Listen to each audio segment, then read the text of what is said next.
Anything like it. Narrator, fire us up.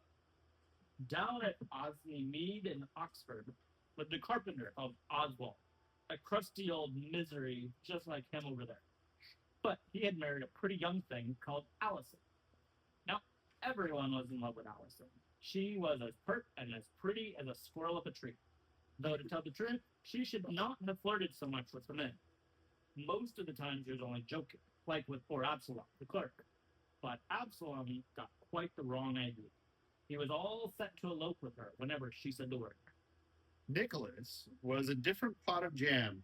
Nicholas was a lodger at the Oswald's house, and Allison could not take her eyes off of him. He was allowed to steal a kiss in the dark of the larder while he helped her hang out the washing. Oswald, knowing he wasn't the prettiest duck on the pond, was fearfully jealous about his pretty young wife. He never let her go out alone and trusted her in the company of no man except Nicholas. Nicholas is an educated man, he would tell his neighbors proudly, a clever man, a religious man. It was true that Nicholas was clever. It was he who thought up the plot, after all, a plot to make an utter fool of Oswald. He whispered the plot to Allison, who giggled behind her hand. Then he went to his room with food enough for a fortnight and locked himself in. 3 days later, Oswald became concerned. Where's Nicholas? He hasn't eaten with us since Monday. I'm worried about him, husband. He locked himself in his room on Monday with nothing to eat. He won't answer to knocking. He must be ill. But what can I do? Well, why didn't you say so, woman? The carpenter leapt up the stairs and hammered on the lodger's door. Nicholas! Nicholas, old son, open up, won't you? And when he got no answer, he threw himself against the door until it fell off its hinges. There sat Nicholas, bolt upright, on the edge of his bed. His eyes were lifted towards the ceiling, and a strange humming came from his nose. Lord have mercy! I told you he was religious. He's in some kind of trance. He's seeing visions. Wake up, boy. Snap out of it. Brother Oswald, I've been visited by angels, and they showed me such visions. What? Tell us. What? You've been like a father to me, so I'm gonna tell you a terrible secret. The angels themselves revealed it to me. The end of the world is coming. Jesus, Mary, and Joseph. What? Fire and brimstone? No. You remember Noah? Well, of course I remember Noah. No, Noah who? Remember how in the Bible we are told that God sent rain for 40 days and 40 nights, and the whole world was drowned? Except for Noah, who built an ark, that's to say, a boat. And he floated to safety and started up the human race all over again after the flood dried up. Is it rain then? Are we all to be drowned? Me, you, and the little Allison and the cat? All, unless. Nicholas told the carpenter to fetch 3 big, watertight barrels and to hang them up among the roof beams of the house by stout hemp ropes, a barrel for each of them. When the rains come, the flood will rise and rise until it sets the barrels afloat. Then, at a given signal, we shall cut the ropes and float away on the tide. Take a bite of bread and cheese up there with you. We may be floating about for some time before God ends the flood. Calling down blessings from heaven on Nicholas, the carpenter hung the 3 barrels in the roof, climbed into one, and sat, waiting for the flood.